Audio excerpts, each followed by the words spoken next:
Students, आर्य coaching centre में आप लोगों का स्वागत है। मैं आरपी सिंह। आज आप लोगों के लिए यहाँ पर नेक्स्ट टॉपिक लेकर आया हूँ, स्कंदन, जिसे इंग्लिश में कोएगुलेशन बोलते हैं, या फिर इसका एक और नाम है उरूनन, जिसे इंग्लिश में फ्लोकुलेशन कहते हैं, या अवक्षेपण, प्रेसिपिटेशन। ठीक, तो ये इसके तीन नाम है अलग अलग। आप लोगों को यहाँ पर इन्हें समझ के रखना है, क्योंकि अगर जनरली स्कंदन तो वर्ड हर कोई जानता है, बट अगर वह उरूनन मान लेता है तो आपको थोड़ा सा प्रॉब्लम होती है। ठीक है, चलिए, तो यहाँ पर हम लोग क्या क्या टॉपिक डिस्कस करने वाले हैं, पहले यह समझ लेते हैं। सबसे पहला जो टॉपिक हम लोग डिस्कस करेंगे, व्हाट इज कोएगुलेशन, स्कंदन क्या है। उसके बाद हम लोग देखेंगे स्कंदन की विधियाँ, methods of coagulation. After that हम लोग सीखेंगे हार्डी-सूल्जे का नियम, और फिर स्कंदन मान या उरूनन मान, कोएगुलेशन वैल्यू। और सबसे लास्ट टॉपिक जो यहाँ पर हम लोग डिस्कस करेंगे, स्कंदन क्षमता, कोएगुलेशन पावर। ठीक, सबसे पहले हमको यह समझना है स्कंदन क्या है। ठीक है, कोएगुलेशन क्या होता है। देखिए, जैसा कि प्रीवियस वीडियो में आप लोग जान चुके थे कि कॉलॉइड जो विलयन होता है उसमें परिक्षिप्त प्रावस्था और प्रक्षेपण माध्यम होता है। परिक्षिप्त प्रावस्था के कणों पर समान आवेश उपस्थित होता है, जिसके कारण यह कॉलॉइड विलयन स्थायी होता है। ठीक, तो देखिए यहाँ पर हम लोग पॉजिटिव चार्ज बना दे रहे हैं, प्रावस्था के कणों को केवल और केवल यहाँ पर दिखाया जा रहा है आपको। देखो, प्रावस्था के कणों पर हमने मान लिया यहाँ पर कि पॉजिटिव चार्ज है, हो सकता है उन पर नेगेटिव चार्ज होता है, पर एक चीज़ तो कंफर्म है, या तो पॉजिटिव होगा या नेगेटिव। सभी कण एक जैसे नेचर को फॉलो करेंगे। ठीक है, तो हमने यहाँ पर मान लिया कि पॉजिटिव चार्ज है सभी पर, तो जब सेम चार्ज एक दूसरे के पास आएगा तो ये एक दूसरे को क्या करेंगे, रिपल्स करेंगे, एक दूसरे से दूर भागेंगे, प्रतिकर्षण बल लगेगा यहाँ पर। और प्रतिकर्षण बल के कारण यह कॉलॉइडी कण एक दूसरे से हमेशा दूर दूर रहेंगे। जब दूर दूर रहेंगे तो इसी घटना को हम लोग बोलते हैं, जो ये दूर दूर रहने का जो यहाँ पर घटना है, इसे हम लोग कहते हैं भाई कॉलॉइड स्थायी है। ठीक है, अब जब कॉलॉइड स्थायी है तो इस स्थायित्व को हमें क्या करना है, कम करना है। स्थायित्व को कम करने का मतलब ये कि इन कॉलॉइडी कणों को हमें सेटल कर देना है, नीचे की तरफ बिठा देना है। अगर आप इन कॉलॉइडी कणों को किसी भी मेथड से नीचे की तरफ अगर बिठा दोगे तो यही घटना क्या कहलाती है, स्कंदन कहलाती है। यह प्रोसेस क्या कहलाता है, स्कंदन कहलाता है। तो आपको ये चीज़ समझ में आ गई, स्कंदन में हम लोग क्या करने वाले हैं। रियल में स्कंदन में हम लोग किसी भी कॉलॉइड को हम लोग अवक्षेप में बदलने वाले हैं। किस में बदलने वाले हैं, अवक्षेप में। और जब भी कॉलॉइड को अवक्षेप में बदला जाएगा तो इस प्रोसेस को हम लोग क्या बोलेंगे, स्कंदन कहेंगे। इसका मतलब ये होगा, स्कंदन और पेप्टीकरण एक दूसरे के विपरीत हैं। पेप्टीकरण जो होता था उसमें हम लोग अवक्षेप को किस में बदलते थे, कॉलॉइड में।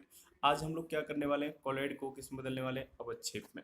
तो यह आपको अच्छे तरीके से समझ में आ गया होगा। इस पूरे टॉपिक में हम लोगों का मेन टारगेट ये होगा कि किसी भी तरीके से हम लोग कॉलॉइडी कणों को किस में परिवर्तित कर दें, अवक्षेप में परिवर्तित कर दें, उनको प्रिसिपिटेट करा दें। ठीक, चलिए, आइए हम लोग डेफिनेशन क्या लिखेंगे ये हम लोग देख लेते हैं स्कंदन की। देखिए, अगर हम लोग डेफिनेशन की बात करें स्कंदन की, कोएगुलेशन, तो हम लोगों को डेफिनेशन जो लिख के आनी होगी वो लिख कर आनी होगी। कॉलॉइडी कणों के नीचे बैठ जाने का प्रक्रम, कॉलॉइडी कणों के नीचे बैठ जाने का प्रक्रम सॉल का स्कंदन या उरूनन या निक्षेपण कहलाता है। जैसा कि आपको यहाँ पर डायग्राम में दिखाई दे रहा है कि यह सबसे पहली स्थिति है, और यहाँ पर इन्होंने नेगेटिव चार्ज पार्टिकल लिए। कैसे, नेगेटिव चार्ज, तो जब सेम चार्ज है तो एक दूसरे से वो क्या कर रहे थे, रिपल्स। तो देख रहे हो आपका एक दूसरे से दूर दूर है, कोई भी दो पार्टिकल समीप नहीं है, बिल्कुल एक दूसरे से जुड़े हुए नहीं है। ठीक, तो यहाँ पर हमने क्या करा है, कोई ऐसा पदार्थ मिला दिया है जिसके कारण, जिसके कारण ये कॉलॉइडी पार्टिकल उससे आकर क्या हो गए, जुड़ गए। तो कोई भी पदार्थ हो सकता है, अभी इस पर आगे डिस्कस करेंगे किस तरीके से हम लोग इन पार्टिकल्स को जोड़ेंगे। तो जैसे ये पार्टिकल उस पदार्थ से आकर जुड़ेंगे, इस तरीके से जैसे जुड़ने लगे, तो जैसे ये उससे आकर जुड़ेंगे तो ये ओवरऑल कॉलॉइडी पार्टिकल जो आकर जुड़े थे, और एक जो नया कण बनना था, यह कण बड़े साइज का होने के कारण गुरुत्वाकर्षण बल के कारण ये नीचे की तरफ क्या होने लगेंगे, बैठने लगेंगे। और जब ये नीचे बैठ जाएगा तो इस तरीके से पूरा का पूरा यहाँ पर ये सेटल हो गया। और इसी घटना को हम लोग क्या बोल रहे हैं, स्कंदन कह रहे हैं। तो मुझे लग रहा है आपको स्कंदन समझ में आ गया होगा। तो ये जो डायग्राम यहाँ पर दिखाया गया है, ये तब का है जब तक इसमें कोई भी कोगुलेंट, कोई भी ऐसा पदार्थ नहीं मिलाया गया था जिसकी वजह से ये सभी कॉलॉइडी पार्टिकल नीचे की तरफ बैठ पाए। और इस सेकंड वाले डायग्राम में आपको ये बताया जा रहा है कि यहाँ पर कोगुलेंट मिला दिया गया है, कोई ऐसा पदार्थ मिला दिया गया है कॉलॉइडी विलयन में, जिसकी वजह से कॉलॉइडी पार्टिकल्स उससे क्या हो रहे हैं, आकर जुड़ रहे हैं। और जुड़ने के कारण, भारी होने के कारण, वह तीसरे डायग्राम में हमको दिखाई दे रहा है कि सभी पार्टिकल्स नीचे की तरफ क्या हो गए, सेटल डाउन हो गए। ठीक, और यह पूरा प्रोसेस क्या कहला रहा है, स्कंदन या कोगुलेशन। ठीक, अब आइए अगला हमको यहाँ पर बात जो जाननी है वो ये जाननी है कि स्कंदन के बारे में हमने ये बात तो कर ली कि भाई किस तरीके से हमें यहाँ पर क्या है, स्कंदन हो रहा है। तो देखो कोलॉइड दो प्रकार के होते हैं, एक होते हैं द्रव स्नेही कोलॉइड, एक होते हैं द्रव विरोधी कोलॉइड। द्रव विरोधी कोलॉइड को हम लोग लियोफोबिक कहते हैं और द्रव स्नेही को हम लोग लियोफिलिक कहते हैं। ठीक, तो इन दोनों कोलॉइड का जो स्कंदन करने का प्रोसेस है वो थोड़ा अलग है। तो सबसे पहले हम लोग यहाँ बातचीत करने वाले हैं वह करेंगे द्रव विरोधी कोलॉइड का स्कंदन। ठीक, तो जो क्या क्या मेथड्स हैं द्रव विरोधी कोलॉइड का स्कंदन करने के, पहले उनके बारे में जान लेते हैं। देखिए, अब जो नेक्स्ट हेडिंग है हमारी वह है द्रव विरागी कोलॉइड का स्कंदन। द्रव विरागी को ही हम लोग हिंदी में एक और टर्म दे देते हैं द्रव विरोधी, और इंग्लिश में हम लोग इसे लियोफोबिक कहते हैं। ठीक है, लियोफोबिक। तो आपको ये इंग्लिश टर्म भी थोड़ा सा याद रखनी है। ये देखो लियोफोबिक सॉल्ट। ठीक है, आइए सबसे पहले तो हम लोग ये जान लेते हैं कि जो द्रव विरागी कोलॉइड होते हैं लियोफोबिक कोलॉइड, उनमें स्थायित्व का कारण क्या है। तो अभी मैंने आपको बताया कि जो भी आपके पास कोलॉइड होगा उसमें स्थायित्व का जो सबसे मेन कारण है वह होता है कोलॉइडी कणों पर आवेश। कोलॉइडी कणों पर आवेश, अगर आवेश सेम प्रकृति का ना होता तो शायद कोलॉइडी विलयन स्थायी ना होते। ठीक है, ये मेन रीजन है यहाँ पर जो कोलॉइडी कणों पर स्थायित्व को बनाए रखता है। ठीक, तो अगर किसी भी तरीके से, अगर आप किसी भी तरीके से इस आवेश को जो कोलॉइडी कणों पर है उसे न्यूट्रलाइज कर दो, उसे उदासीन कर दो, तो उदासीन कर दोगे तो ये कोलॉइडी पार्टिकल्स जो हैं, जो ये आपका आवेश इन पार्टिकल्स पर नहीं रहेगा तो ये एक दूसरे को प्रतिकर्षित भी नहीं करेंगे। जब प्रतिकर्षित नहीं करेंगे तो फिर क्या होगा, ये सेटल डाउन होने लगेंगे, नीचे बैठने लगेंगे। तो यही काम हम लोगों को यहाँ पर करना है। क्लियर है पॉइंट। तो देखो यहाँ पर ये बात लिखी भी हुई है पूरा का पूरा, द्रव विरागी कोलॉइड का स्थायित्व कोलॉइडी कणों पर आवेश के कारण होता है। तो यहाँ पर जो सबसे मेन चीज है वह है आवेश। ठीक है, आवेश के कारण होता है। यदि किसी प्रकार से आवेश को क्या कर दिया जाए, हटा दिया जाए, तो ये कण एक दूसरे के समीप आकर पुंजित हो जाते हैं। पुंजित का मतलब है इकट्ठा हो जाते हैं और पुंजित होकर स्कंदित हो जाते हैं। क्लियर है पॉइंट। तो हमारा टारगेट क्या है, ये चीज़ समझ में आएगी। तो जितने भी हम लोग यहाँ मेथड पढ़ेंगे तो आप लोग एक चीज़ बिल्कुल माइंड में सेट कर लोगे, हर मेथड में मेरा टारगेट ये होगा कि हमें उस कोलॉइडी कण पर उपस्थित आवेश को वहाँ से हटाना है। दैट मीन्स या तो उसे उदासीन करो, या जो उसके ऊपर लेयर बनी हुई है आवेश की उस लेयर को क्या कर दो, वहाँ से हटा देना है। उस लेयर को आपको आवेश वाली को वहाँ से क्या करना है, हटाना है। यही दो काम हम लोगों को करने हैं। क्लियर है पॉइंट। चलिए नेक्स्ट स्लाइड पर हम लोग चलते हैं और देखते हैं वो कौन कौन से मेथड्स हैं जिनकी हेल्प से हम लोग द्रव विरोधी कोलॉइड का स्कंदन करेंगे।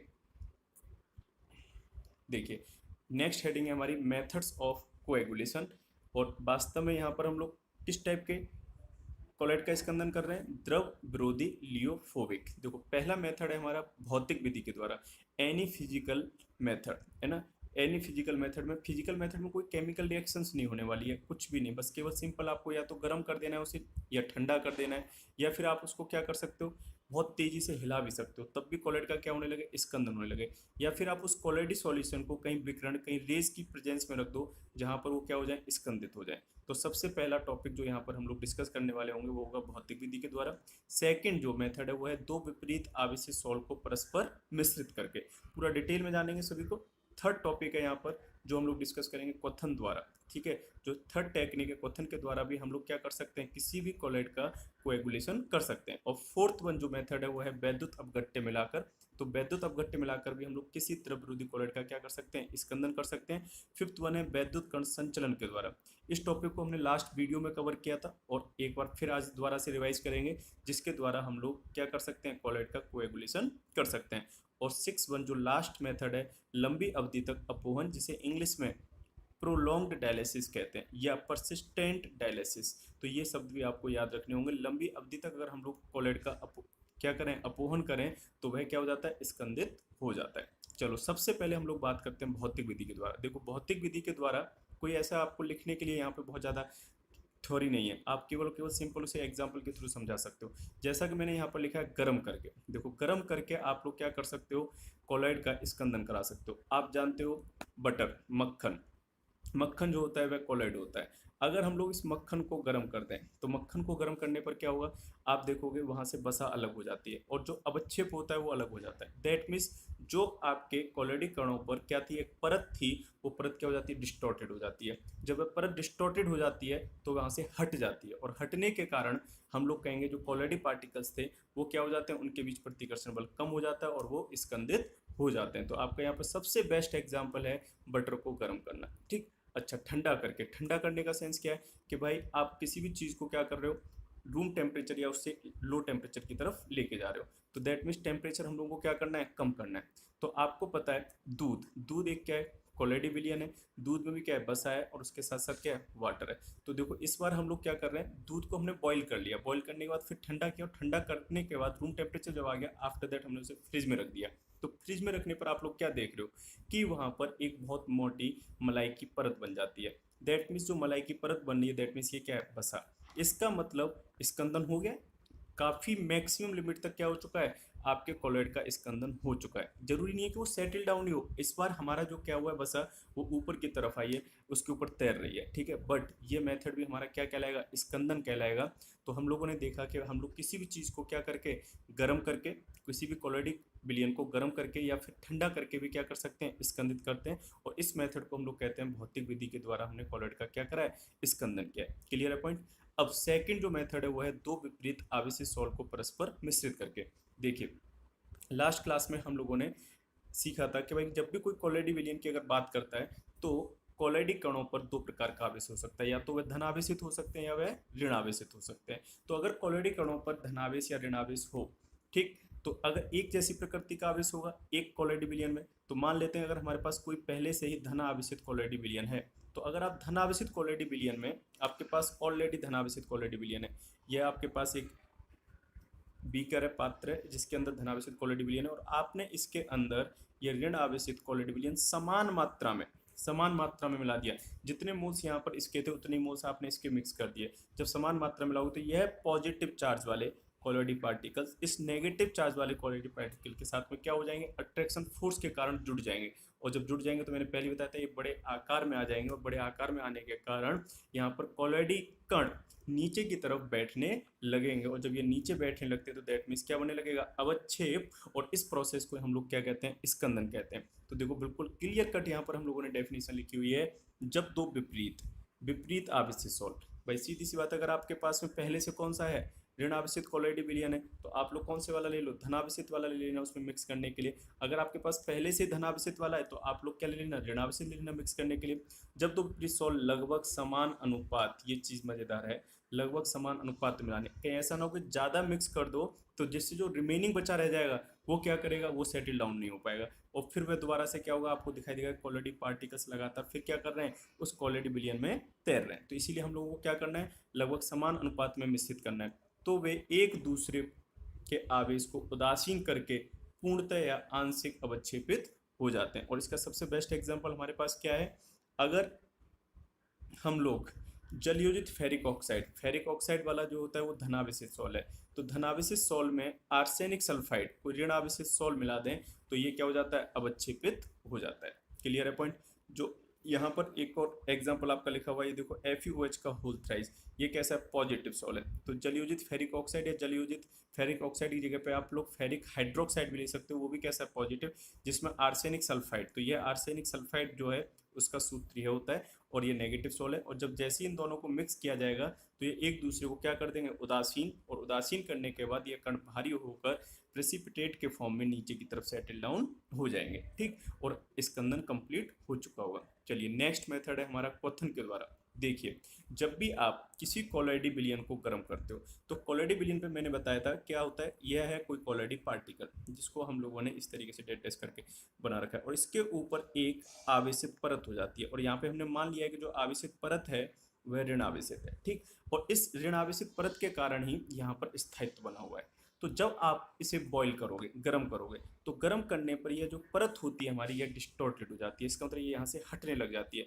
जब यह परत हट जाएगी तो जो अंदर पार्टिकल है कोलेडी, जिसे हमने कण बोल रखा था, वह पार्टिकल कैसा हो जाएगा, उदासीन हो जाएगा, क्योंकि उसके ऊपर से क्या हट चुकी है, परत हट चुकी है। जैसी वो परत हटी और वह उदासीन हुआ, तो वह उदासीन उदासीन पार्टिकल एक दूसरे पर रिपल्सन फोर्स नहीं लगा रहे होंगे। ऐसा कोई दूसरा पार्टिकल भी होगा, वो भी क्या हुआ होगा, उदासीन, और ये दोनों पार्टिकल एक दूसरे पर रिपल्सन फोर्स नहीं लगाएंगे। जब ये एक दूसरे पर रिपल्सन फोर्स नहीं लगाएंगे तो ये गुरुत्वाकर्षण बल के कारण नीचे की तरफ बैठने लगेंगे, और हम लोग कहेंगे क्या हो गया, कोलॉइड का स्कंदन हो गया। तो देखिए यहाँ लिखा हुआ है, जब एक सॉल्ट को उबाला जाता है तो परिक्षेपण माध्यम के अणुओं के साथ टक्कर बढ़ने से अधिशोषित परत विक्षुब्ध हो जाती है। विक्षुब्ध का मतलब डिस्टॉर्टेड हो जाती है, जिसके कारण कणों पर उपस्थित आवेश क्या हो जाता है, कम हो जाता है और ये अवक्षेपित होकर नीचे बैठ जाते हैं।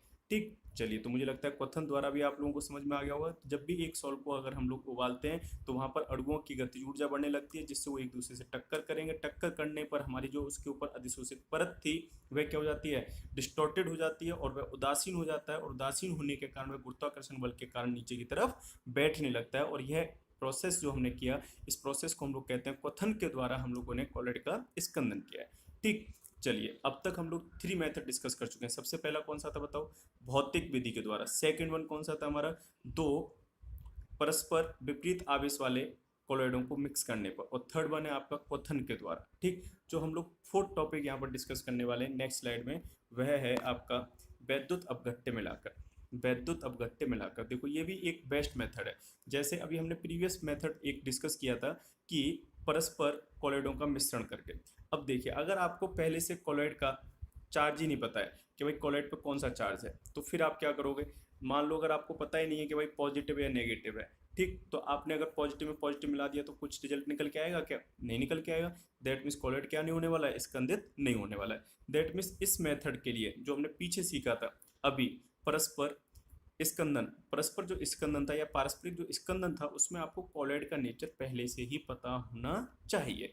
पर जो वैद्युत अपघट्य है, इस मेथड की जो सबसे स्पेशल बात है वो ये है कि आपको कोलॉइड का नेचर पता हो या ना हो, इस चीज़ से कोई फर्क नहीं पड़ना है। क्योंकि जो वैद्युत अपघट्य मिलाया जाएगा उसके पास दोनों तरह के आयन उपस्थित होंगे। जैसे लेट आपने कोई पॉजिटिव कोलॉइड सॉल्व ले लिया, ठीक, हमें नहीं पता था पर हमें मान के चल रहे हैं कि पॉजिटिव कोलॉइड सॉल्व है, और इसके अंदर हम लोग क्या मिक्स कर रहे हैं, NaCl। तो आपको पता है कि NaCl में Na पॉजिटिव भी है और Cl नेगेटिव भी। तो इस बार इस पॉजिटिव कोलॉइड कणों को कौन स्कंदित करने जाएगा, Cl नेगेटिव। और मान लेते हैं कि यह हमारे पास यहाँ पर कोई नेगेटिव कोलॉइड कण वाला विलयन है और इसके अंदर भी हमने NaCl मिक्स कर दिया। तो इस बार कौन स्कंदित करेगा इसे, Na पॉजिटिव। इसका मतलब हमें कोलॉइड की विलयन के नेचर से कोई मतलब नहीं था कि उसके ऊपर कौन सा चार्ज है। हमने दोनों में क्या मिक्स कर दिया, NaCl। उसके अकॉर्डिंग जो कोलॉइड कणों पर जो आवेश था उसके विपरीत आवेश वाले वैद्युत अपघट्य आयन, वैद्युत अपघट्य के आयन ने उसको क्या कर दिया, स्कंदित कर दिया। तो यह इसकी स्पेशल फीचर है कि आपको यहाँ पे कोलॉइड के नेचर का पता होना जरूरी नहीं है। आप बस केवल मिक्स कर दो, उसको क्या कर देगा, स्कंदित कर देगा। ठीक, तो देखो यहाँ पर लिखा भी हुआ है, इसकी जो डेफिनेशन है, जब किसी कोलॉइड विलयन में वैद्युत अपघट्य की थोड़ी मात्रा मिलाई जाती है तब कोलॉइड कण अवक्षेपित हो जाते हैं। देखो जैसा कि यहाँ पे दिखा रखा है कि ये कोलॉइड विलयन है और इसके पास कैसा है, ऋण आवेश है। तो हमने जैसे ही इसके अंदर वैद्युत अपघट्य मिलाया तो उसका पॉजिटिव पार्टिकल्स उस नेगेटिव वाले के साथ क्या होने लगे, अटैच होने लगे। और अटैच होकर जब ये बड़े बड़े पार्टिकल्स में कन्वर्ट होने लगे तो गुरुत्वाकर्षण बल के कारण, ग्रेविटी के कारण ये नीचे की तरफ क्या हो गए, सेटल डाउन हो गए। क्लियर है पॉइंट। और इस मेथड के द्वारा भी हम लोगों ने कोलॉइड विलयन का क्या करा दिया, कोएगुलेशन। ठीक, चलिए नेक्स्ट जो मेथड है यहाँ पर हम लोग जो डिस्कस करने वाले हैं वह है वैद्युत कण संचलन द्वारा। वैद्युत कण संचलन, ठीक, इस टॉपिक को हमने लास्ट वीडियो में भी डिस्कस किया था और वहाँ पर हम लोगों ने इसको पूरा डिटेल में जाना था। एक बार फिर दोबारा से जान लेते हैं। देखो क्या होता है, इसमें एक इस तरीके की यूट्यूब होगी और यूट्यूब में यहाँ पर कोलॉइड विलयन भर दिया जाएगा। क्या भर दिया जाएगा, कोलॉइड विलयन। मान लेते हैं कि यहाँ पर जो कोलॉइड विलयन हमने भरा है उसके कोलॉइड कणों पर कैसा चार्ज है, नेगेटिव। ठीक है, जैसा कि यहाँ पर हमने पिक्चर में शो कर रखा है। उसके बाद इस कोलॉइड विलयन में 2 इलेक्ट्रोड लगा दिए जाएंगे और एक इलेक्ट्रोड को पॉजिटिव और दूसरे इलेक्ट्रोड को नेगेटिव टर्मिनल से बैटरी के से कनेक्ट कर दिया जाएगा। जैसे ही हम लोग यहाँ पर वैद्युत क्षेत्र अप्लाई किए हैं, ये पॉजिटिव और नेगेटिव टर्मिनल से जैसे ही कनेक्ट किया तो कोलॉइड पार्टिकल अपने से विपरीत आवेश वाले इलेक्ट्रोड की ओर क्या होंगे, ट्रेवल करने लगेंगे। और जब ये ट्रेवल करेंगे तो ये वहां जाकर क्या होंगे, उदासीन हो जाएंगे उस इलेक्ट्रोड पर जाकर। और जब ये उदासीन हो गए तो दैट मीन्स ये वहां पर जाकर अवक्षेपित हो रहे हैं। क्या हो रहे हैं, अवक्षेपित। और इसी घटना को हम लोग अवक्षेपित होने को क्या बोला करते हैं, एक नया नाम दे देते थे, स्कंदन, या फिर क्या कहते हैं, उरूनन। ठीक, तो आप लोगों को यह भी समझ में आ गया वैद्युत कण संचलन के द्वारा भी आप क्या कर सकते हो, किसी कोलॉइड विलयन का स्कंदन कर सकते हो। चलिए अब नेक्स्ट मेथड क्या है हमारा, उसके बारे में चर्चा कर लेते हैं। Prolong dialysis. प्रोलॉन्ग डायलिसिस को हम लोग हिंदी में कहते हैं लंबी अवधि तक अपोहन करना। देखिए यहाँ पर क्या है, ये हमारे पास एक कंटेनर है, इसके अंदर हम लोगों ने कंटेनर के अंदर वाटर भरा हुआ है, ठीक, ये वाटर भरा हुआ, इसके अंदर एक यहाँ पर बैग में भरकर, एक बैग है हमारे पास जो कि पार्चमेंट मेम्ब्रेन का बना हुआ है, और पार्चमेंट मेम्ब्रेन के बैग में हम लोगों ने कोलॉइडी बिलियन भर दिया है। कोलॉइडी बिलियन जब भरेंगे तो उसमें कोलॉइडी कणों पर जो आवेश है उसके अलावा उसमें कुछ ना कुछ क्या होते हैं, कोलॉइडी पार्टिकल के अलावा इम्प्योरिटीज भी होती हैं जिनके ऊपर इसके अपोजिट चार्ज होता है बहुत थोड़ी मात्रा में, ठीक है। तो जो इम्प्योरिटीज हैं उसके कारण क्या होता है, ये इम्प्योरिटीज उसके ऊपर एक परत के रूप में अधिशोषित हो जाती हैं कोलॉइडी कणों के ऊपर। जब लंबे समय तक हम लोग लगातार क्या करते हैं, डायलिसिस करते हैं, तो जो ये इम्प्योरिटीज होती हैं जो इसके ऊपर एक परत के रूप में यहाँ पर क्या हो गई थी, अधिशोषित हो गई थी, वो यहाँ से हट जाती हैं, और जब हट जाती है तो किस में आ जाएंगी, वाटर में आ जाएंगे, और यहाँ से हम लोग उनको क्या कर देते हैं, बाहर कर देते हैं। और जब ये कोलॉइडी कण जो यहाँ शेष बचे रह गए तो अब उनके ऊपर क्या नहीं है, कोई भी परत नहीं है आवेश की। जब कोई परत नहीं है आवेश की तो दैट मीन्स वो क्या हो चुके हैं, वैद्युत रूप से उदासीन हो चुके हैं, और जब वे वैद्युत रूप से उदासीन हो जाएंगे तो हम लोग कहेंगे वह सेटल डाउन होने लग जाएंगे, और इस तरीके से फिर से कोलॉइड का क्या होने लगा, स्कंदन होने लगा। क्लियर है पॉइंट। तो जितने भी मेथड्स थे वो सभी मेथड यहाँ पर हम लोगों ने डिस्कस कर लिए जो कि द्रव विरोधी कोलॉइड को स्कंदित करने के लिए यूज में लिए जाते हैं। एक बार यहाँ पे रिवाइज कर लेते हैं। सबसे पहला जो हमने सीखा वो सीखा भौतिक विधि के द्वारा। सेकेंड वन हम लोगों ने यहाँ पर सीखा भौतिक विधि के बाद पारस्परिक स्कंदन के द्वारा। पारस्परिक स्कंदन के बाद फिर हम लोगों ने थर्ड वन जो सीखा था यहाँ पर वह था किसी वैद्युत अपघट्य को मिलाकर, किसी वैद्युत अपघट्य को मिलाकर। और फोर्थ वन हम लोगों ने सीखा यहाँ पर क्वथन के द्वारा, क्वथन के द्वारा। और फिफ्थ वन जो टॉपिक हम लोगों ने यहाँ पर डिस्कस किया वैद्युत कण संचलन के द्वारा। और सबसे लास्ट टॉपिक जो हम लोगों ने यहाँ पर डिस्कस किया प्रोलॉन्ग डायलिसिस, या फिर जिसे हम लोग क्या कहते हैं, लंबी अवधि तक अपोहन के द्वारा। तो इसी के साथ द्रव विरोधी कोलॉइड को स्कंदित करने के जितने भी मेथड्स थे वो सभी यहाँ पर डिस्कस कर दिए गए, और मुझे लगता है कि ये टॉपिक आप लोगों को समझ में आ भी गया होगा। अब जो नेक्स्ट टॉपिक हम लोगों को यहाँ पर डिस्कस करना है वह द्रव रागी सॉल्ट का स्कंदन। अभी तक हम लोग जो बात कर रहे थे वो केवल और केवल किसकी बात हो रही थी, द्रव विरोधी कोलॉइड की। देखिए द्रव रागी सॉल्ट का स्कंदन थोड़ा सा अलग है, हल्का सा, बस आपको एक कॉन्सेप्ट को सीखना होगा यहाँ पर।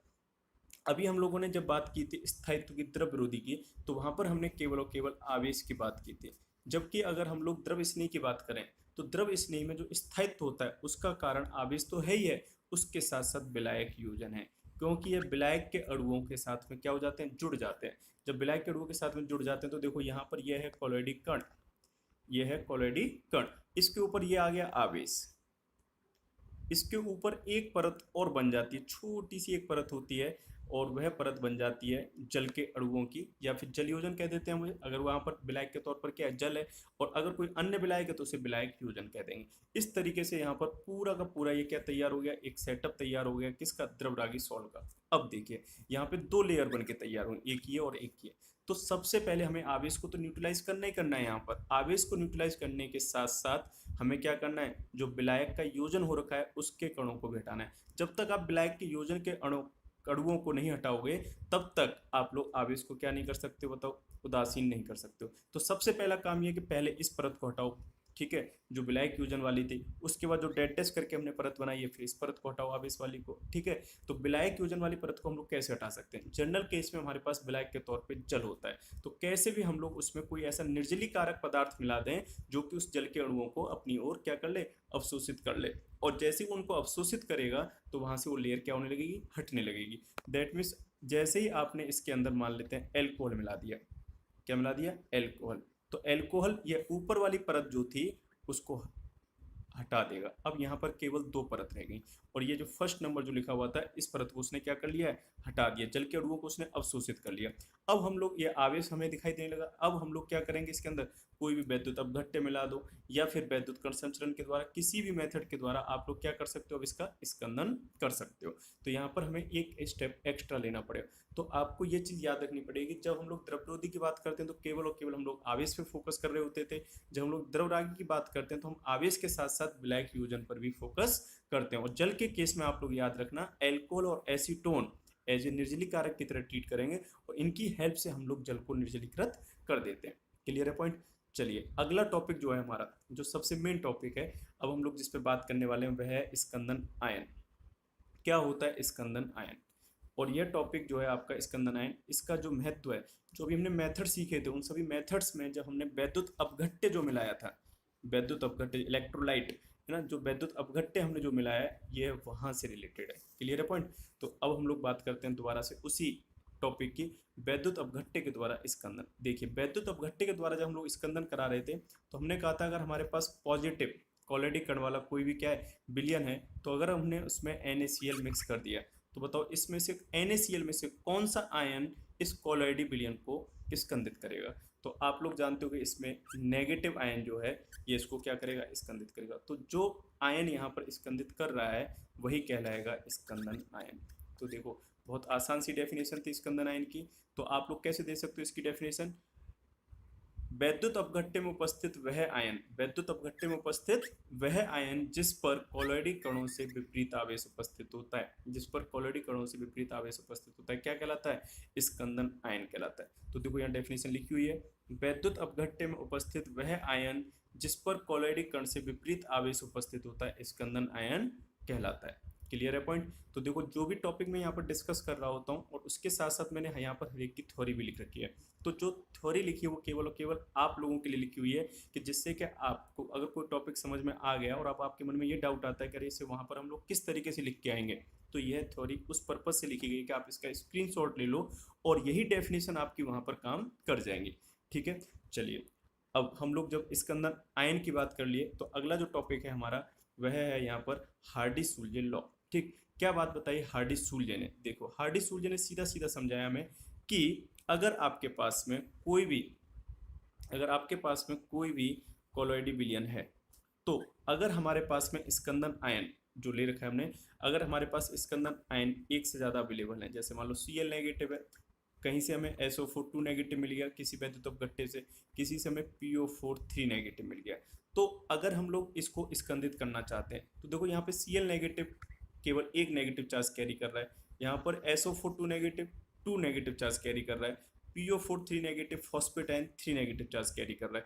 दैट मीन्स अगर मान लेते हैं हम लोग कुछ समय के लिए कि जो हमारे पास कॉलरेडी विलयन है उसके कणों पर केवल और केवल एक पॉजिटिव चार्ज है, तो एक Cl नेगेटिव की जरूरत पड़ेगी एक कॉलरेडी कण को क्या करने के लिए, उदासीन करने के लिए। SO4 2 नेगेटिव कितने कॉलरेडी कणों को उदासीन कर देगा, 2 को, और जबकि PO4 कितनों को कर देगा, 3 को। इसका मतलब एक PO4 3 नेगेटिव 3 कॉलरेडी कणों को क्या कर रहा है, उदासीन कर रहा है।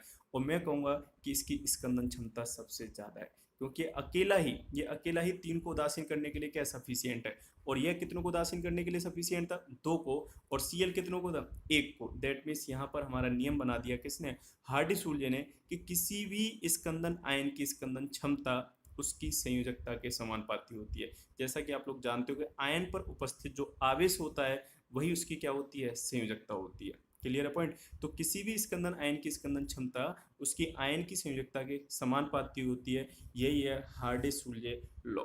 ठीक, आइए अब हम लोग बात करते हैं किसकी, एक एग्जांपल लेकर यहाँ समझते हैं। जैसा कि आप लोग जानते हो फेरिक, जलयोजित फेरिक ऑक्साइड, ठीक है, ये कैसा था, धनावेशित जलयोजित फेरिक ऑक्साइड आपका Fe2O3.XH2, ये धनावेशित कॉलरेडी विलयन है। ठीक, अब हमें इसको स्कंदित करना है, तो इसको स्कंदित करने के लिए स्कंदन आयन कैसा लेना पड़ेगा, नेगेटिव।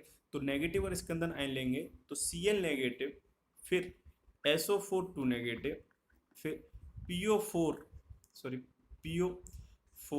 3 नेगेटिव और FeCN का होल 6 4 नेगेटिव।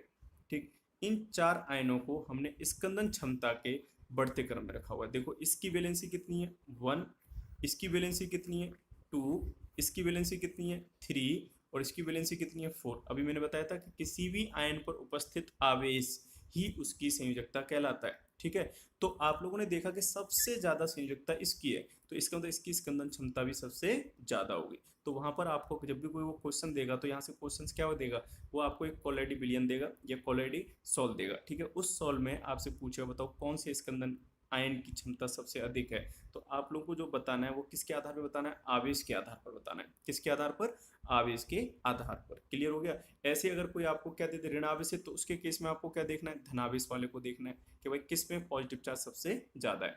चलिए अगला टॉपिक हम लोगों को जो यहाँ डिस्कस करना है वह है स्कंदन मान। स्कंदन मान कोगुलेशन वैल्यू। तो आपको पता है जब भी हम लोग किसकी बात कर रहे हैं, स्कंदन की, तो स्कंदन मान भी हमको निकालना पड़ेगा कि भाई स्कंदन वैल्यू क्या है। ठीक है, तो स्कंदन वैल्यू क्या होती है कि भाई कितनी वैल्यू, कितनी मात्रा आप लोगों ने यूज में ली किसकी, स्कंदन वैद्युत अपघट्य की, कि उसको पदार्थ को स्कंदित करने के लिए। तो देखो किसी वैद्युत अपघट्य की मिली मोल प्रति लीटर, मिली मोल प्रति लीटर में वह सांद्रता जो किसी सॉल्ट को 2 घंटे में स्कंदित करने के लिए आवश्यक हो, क्या कहलाती है, स्कंदन मान कहलाती है। दैट मीन्स वैद्युत अपघट्य की कितनी मात्रा की हमें जरूरत पड़ी, और मात्रा को हमेशा किस में कैलकुलेट करना है, मिली मोल पर लीटर में कैलकुलेट करना है।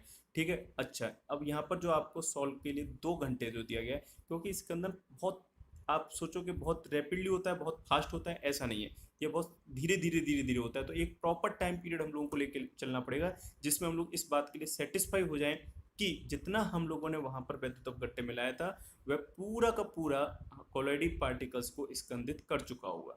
ठीक है, तो यहाँ पे हमने जो टाइम पीरियड ले रखा है वो कितना ले रखा है, 2 घंटे। 2 घंटे में स्कंदित करने के लिए आवश्यक हो स्कंदन मान या उन्मूलन मान कहलाता है। क्लियर है पॉइंट। एक चीज और आपको यहाँ पर याद रखनी है जो बहुत ही महत्वपूर्ण पॉइंट है, जो यहाँ पर सबसे लास्ट में लिखा हुआ है कि जिस आयन की स्कंदन मान, जिस आयन की स्कंदन सॉरी क्षमता ज्यादा होगी उसका स्कंदन मान उतना ही कम होगा। तो बिल्कुल सही बात है कि भाई जिसकी क्षमता ज्यादा है उसकी आपको कम मात्रा की जरूरत पड़ेगी, और वह ज्यादा से ज्यादा वैद्युत अपघट्य को क्या कर देगा, स्कंदित कर देगा। तो स्कंदन मान स्कंदन क्षमता के, स्कंदन मान स्कंदन क्षमता के व्युत्क्रमानुपाती होता है।